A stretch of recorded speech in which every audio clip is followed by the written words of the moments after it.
From Washington, this is VOA News.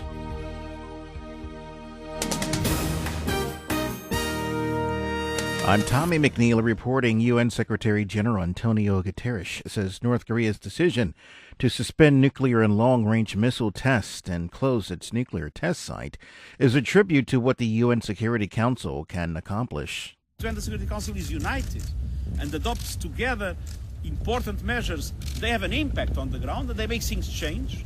And today, I believe in North Korea, the path is open for the peaceful denuclearization of the Korean Peninsula. North Korea made the announcement saying it will never use nuclear weapons nor transfer nuclear weapons or nuclear technology under any circumstances unless there are nuclear threats and provocation against the DPRK. Following the announcement, U.S. President Donald Trump tweeted the announcement as a very good news for North Korea and the world and said he's looking forward to a summit.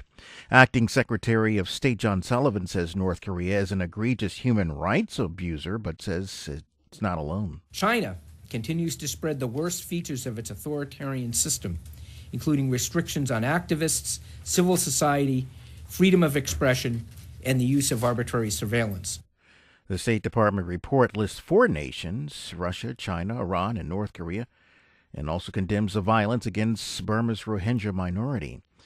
The Israeli military has killed 4 Palestinians, including a 15-year-old boy, according to Gaza health authorities. Officials say more than 150 people were wounded Friday in the protests at the Gaza-Israeli border. More than 30 people have been killed since the protests started 4 weeks ago. Media accounts say several thousand protesters came near the Gaza-Israeli border demonstration Friday, but most of them gathered in tent camps along the border. This is VOA News. The United Special Envoy for Syria, Staffan de Mistura, says that the war-ravaged country has had a very dangerous week. There was a lot of moments when we were extremely concerned. But I think that we have seen that the Russian and the U.S. military-to-military deconflicting mechanism has been working. Meanwhile, Russian Foreign Minister Sergei Lavrov claims that the United States inquired about Moscow's positions in Syria prior to last week's U.S. and allied airstrikes and avoided those areas. He adds that despite rising tensions between Moscow and Washington, the U.S. ensured that Russian personnel and positions were not targeted during attacks against the regime of Syrian President Bashar al-Assad after suspected chemical attacks on the town of Douma.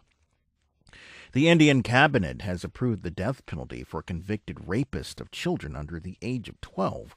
This is to help stem a worrying rise in violent crime against young girls and women.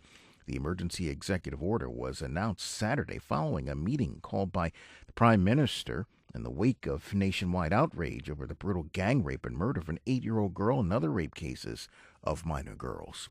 The UN Refugee Agency has announced and denounced the latest forcible deportations of Nigerian refugees to violence-prone Borno State by Cameroon, calling it a violation of international law. Lisa Schlein reports for VOA from the headquarters in Geneva. The UN Refugee Agency says it is alarmed at what appears to be an unsettling pattern of forced returns. So far this year, the UNHCR reports Cameroon has forcibly deported 385 Nigerians to Borno State, the majority of them this month. Most recently, the agency reports 118 Nigerian asylum seekers were forcibly returned on April 17th. Just a week earlier, on April 10th, 160 Nigerian refugees and asylum seekers were deported. Several former U.S. presidents are among the hundreds of mourners paying tribute in their respects this Saturday to former First Lady Barbara Bush, who died Tuesday at the age of 92. She was the wife of the 41st U.S. President George H.W. Bush and the mother of George W. Bush, the country's 43rd president. In addition to her husband and oldest son, Barack Obama and Bill Clinton are among the former presidents to attend Bush's funeral at St. Martin's Episcopal Church in the southern city of Houston, Texas. I'm Tommy McNeil, VOA News. That's the latest world news from VOA.